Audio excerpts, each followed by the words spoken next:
Yeah. Hi, Jason. Hello. How's it going? Good. It's going really well. I just had a really quick question for you. I'm sure you're familiar with the raw contact material. I was wondering if you had Which ever. one? Is that the Law of One? Yeah. Yeah. Yeah, I've read it. Yeah. I was just curious to get your take on it. My take on it, I haven't read it in quite a while. I read it, I think, in like 2010.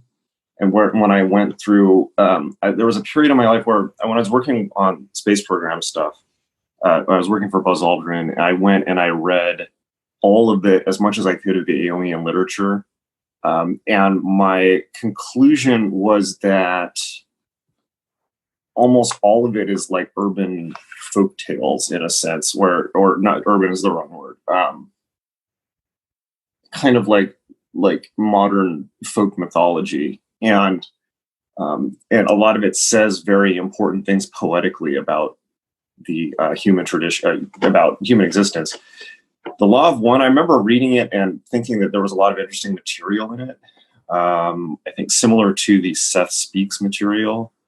I wasn't, none of it stuck with me to the point where I even remember any of it, but I remember it being, fairly, a lot of it being fairly on point. My conclusion about a lot of the alien stuff, whether aliens exist or not, is that the whole alien mentality. I should talk about this in the podcast that just came out. That the alien mindset is one that it is easy to get into if one feels totally isolated from society and extracted, and just like, and I've been in this point, as probably many of us have here, where it's like you feel like there's no overlap between you and the people around you. It's like, it's like, fuck, like you just like, you look around and you're like, what the fuck, you feel totally, but it's often not an involuntary sense. And so one can begin to feel like an alien, and that can manifest as all those psychic structures and those, that trip, if you will. That's kind of like my basic take on it. I don't know. Yeah, I was just curious what you, I figured that at some point in your journey, you had come across that material and read it. I was a little bit surprised, personally. It's interesting, the whole extraterrestrial or alien sort of vibe that a lot of people can fall into. I didn't even really see the material so much as alien, in more, why 7 densities of consciousness? That's a good question. But more sort of psycho-spiritual and leveled than, alien does in, apart from us, but still existing in this 3-dimensional space and physical matter and all that kind of jazz, but somewhere else. What got me into it, or what I found very interesting about it, because I'm highly skeptical in going over the material to begin with, but it kept coming up for me like out of nowhere. So I was like, I'll give it a shot. But there were some experiences that I had early on in starting magic, which I just couldn't explain, and still I'll probably still be going over them for the rest of my life. And just concepts. And I mean, I'm sure you've had similar kind of things where it's like, what the fuck was that? And and then to hear these things, reiterated in that material, I personally found very surprising. And so I guess I was curious if there was anything in the material itself that resonated with experiences you had prior to reading the material. That's when it gets a little nuts. But also, Sure. Like you said, it's magic. Yeah, but that happens all the time with high level material. Yeah. It certainly happens with things like the Book of the Law. And to speak in a meta way about, because I honestly don't remember what's in the Law of One. I remember it being, resonating, but I honestly don't remember what's in it. I did read the whole thing. The meta phenomenon is that when you're dealing with I don't even want to say channeled text, because there's so many fucking channel texts, and most of them are total horseshit. Right. That when you're dealing with a received text, the Bible's the same, right? So parts of it, and that's one of the hallmarks that you're dealing with something real, right? It's like something is commanding you to pay attention. I mean, this is what synchronicity is. Yeah. Right. This is true synchronicity, like not like, bro, I saw like a bus with 23 on it again, bro. Right. You know, like, but it's like the synchronicity that makes you question everything about how all of this is constructed, right? Where it's literally like you can't explain it. Right. It often manifests around books like that. So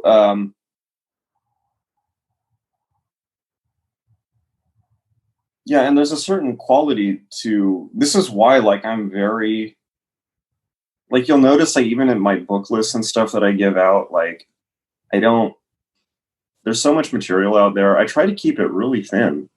And I mean, I recommend a lot of stuff, and there's a lot of stuff that I recommend for academic value, but it's kind of like, you know, when you look at the amount of material that is being pumped out by the New Age marketplace, like every year, whether it's like, and it's all rehashes of the same stuff, like herbal witchery, kitchen magic, like it's like, and you know, the academic in me says, well, let's go back to primary sources and just cut down to the real core text. And the primary sources for magic are very thin. It's basically Agrippa's 4 books of occult philosophy and the Golden Dawn papers, right? And then you have Crowley, but Crowley is largely a elaboration of it. But then you get into the phenomenon of, I don't want to call them channeled materials, but received materials, right? And in that we can include the Book of the Law, we could include D. and Kelly's Spirit Diaries. We could tentatively include the Law of One, although I don't know enough about the context around it to bet for it one way or the other. But it was what the Law of One, I will say, is one of the few things that I've read post Book of the Law that struck me as having some type of validity in that sense. And Crowley says at the end of his life, he says in Magic Without Tears, it's basically the entire point. I don't know if you've come across this yet, but he says the entire point of magic is to get text like that. Right. Yeah. Where he said that, like the whole, like, basically he says, you know, it's like, if I've been through all this crazy shit in my life, yoga, ceremonial magic, Masonic type ritual, golden, all this shit. And it's like, really, at the end of it, the only thing that really matters is the fact that I transmitted the Book of the Law. And the only reason that matters is because it proves mathematically that there is higher than human intelligence. And so what I lead the world with is the set of techniques, some of which may be more effective than others, but that if one follows them out, one will potentially be in a place to receive further texts. And he wrote this at the end of World War II, and he basically said, like, if we're to get out of the civilizational crisis, it is incumbent upon humanity to do so. Now, I would say that's fairly optimistic because, you know, when I was in my peak shamanic phase, you know, doing a lot of work contacting entities and things like that, my catchphrase was, it's assholes all the way up and assholes all the way down. All the way down, yeah. You know, it's like, just because it doesn't have a body doesn't mean it's not an asshole, you know, just because it doesn't have a physical asshole. So, you know, could people contact these, you know, the world is filthy with these texts from, like, saying, oh, I'm sure we've all heard this, like, there's some channel text like, oh, we are just transmitting density, and humanity is going through a period of being birthed to a new soul level, and, you know, we are being purged of this and that. It's like, the hell we are, you know. It's like, I'm much more in line with, like, the medieval view of the world. It's just death and taxes forever, right? You know, that, yeah. Well, you know, I think filthy is an interesting adjective that I would generally. The world really is filthy with spiritual traditions, you know. Kind of, you know. And it's I don't know. I guess my take is ultimately, you know, not for everyone. You know, a lot of these channeled materials, you know, sometimes I think, especially with the internet, and you've brought this up before, in previous office hours, but there's so much material out there, and the access is so cheap now, you know, that you can really saturate yourself with a lot of different information, but which information is really going to get you where you want to be the fastest and the easiest, and hopefully with the least amount of life destruction in the process, you know? Well, this is why I tell people, the first thing I tell people is figure out what you want. Right. Like, what do you actually want? Because if you walk into the whole, like the fun house, magic is a fun house, you know, with all these distorting mirrors and all these stuff like this, and like weird, you know, carny tricks and stuff. And it's kind of like, if you walk into the fun house just as you're attracted to the flashing lights, it's literally like, it's literally like the European folktale thing of going to fairyland. Yeah. You know, where it's like, if you go to fairyland, don't take any gifts because you might get stuck there. Next thing you know, you're fucking a ninth degree in the OTO, and that's your life. That's how you spent your life, lad. Right. So right. So this is why I tell people off the bat, like, what do you want? You know, what do you actually want? Get really clear about that, and then ask yourself, well, what's the easiest way to get there? And if it's magic, it's great, you know, but which part? Because there's so much. And if it's not magic, then why fucking bother? You know?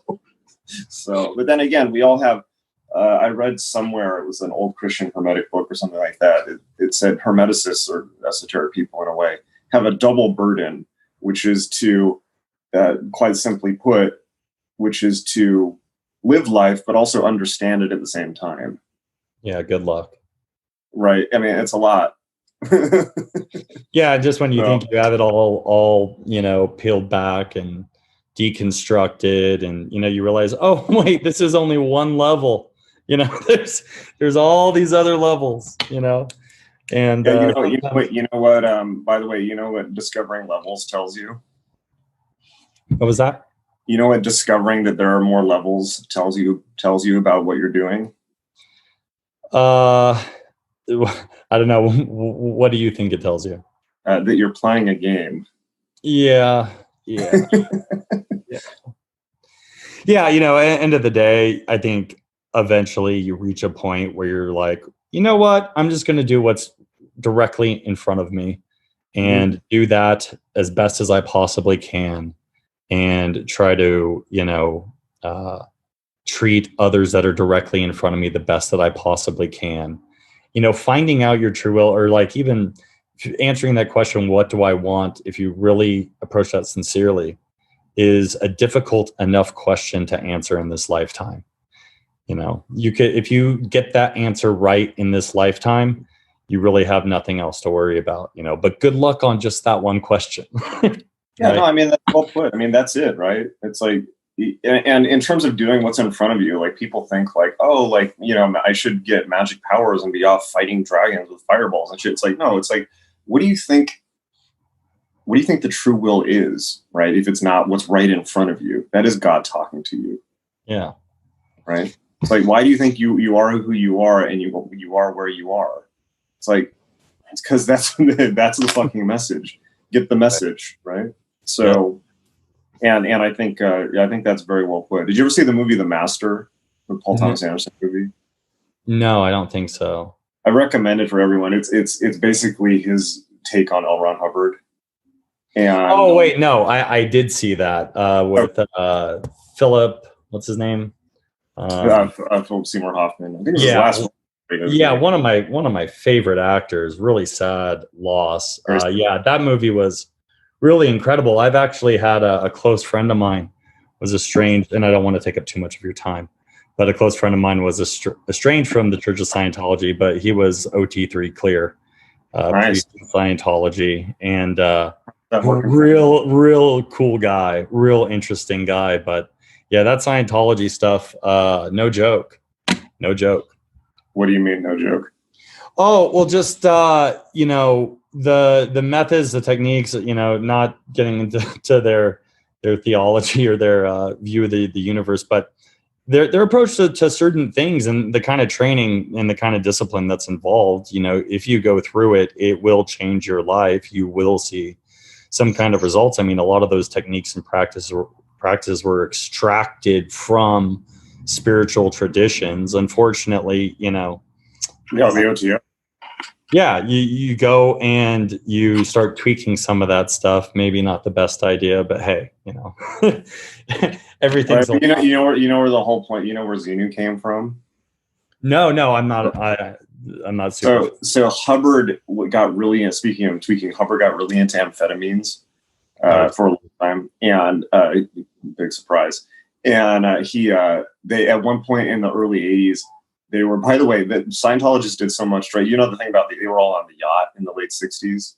The what on the yacht? So in the late 60s, when the DEA or whoever was coming down on the Scientologists after they declared themselves a religion, they decided to all get a yacht, and they were sailing around in international waters. So they Sea Org. Sea Org. Yeah. And so there was that Rolling Stone journalist went on the boat, and so he said he had never seen that many drugs anywhere, including in the late 1960s LA music industry. So, but the whole thing, I know it's like in the early, and during the time Hubbard had convinced everyone, they were sailing around, and he had literally convinced everyone that he had remembered one of his previous lives when he was a pirate, and he had got them to sail around looking for treasure that he had buried in his prior lives. It was like the ultimate like tweaker, like delusion. Do not combine spirituality and amphetamines. Bad idea. You got to hand it to him, though. It's like he actually convinced people. And then in this is much more sad. In the early 80s, L. Ron Hubbard Jr., who was like 7 or 8, they gave him amphetamines all the time. And then they would write down what he said while he was tweaking. And that's where the whole scene where he was like saying all this shit about aliens and Xenu, and they wrote it down, and then it became Scientology doctrine. Well, that's one way to channel a text. Let's drug some children.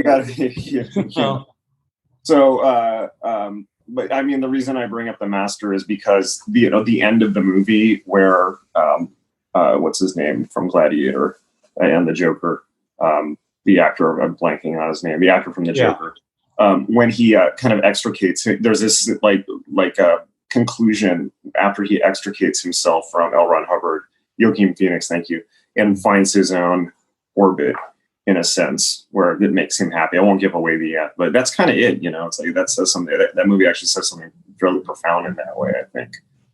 For sure. If you remember kind of the denouement. So I think, but basically, like what you said about that, in terms of doing what's in front of you and treating people right. I mean, that's basically it. It's like magic is the path of becoming what you are. And nothing else, right? And people get this idea that they want to become something that they're not. Some 17th level fucking master who wears turquoise robes and doesn't bathe or some shit, that's not it. I think Peter Carroll put it very well. He said, magic is a head-on confrontation with reality, which you can lose. And, I think that's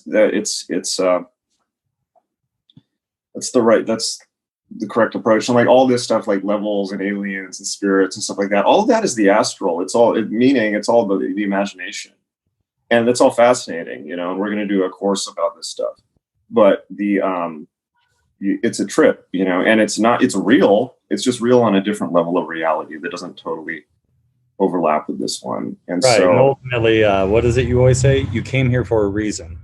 Yeah. Right. So yeah, exactly. But it's not like somebody's going to show up and be like, he is the Kwisatz Haderach. It's like, it's more like, well, it's just you accept where you are. And people always read, particularly when you're new to magic, like you'll read stuff written by whatever old masters who are just like, you just are where you are. This kind of Zen stuff about you just are what you are, and you have to accept what you are. And you're like, that's so lame. Right. So boring, man. Like, what the hell? But then, it's kind of like, well, I think you are what you are. Yeah. It takes a while to come around and see as much shit to realize that in and of itself is so deep and so profound that it's enough forever. And with that, I don't want to take up too much more of your time. Thank you. All right. Glad you're doing well. Thanks, Jason.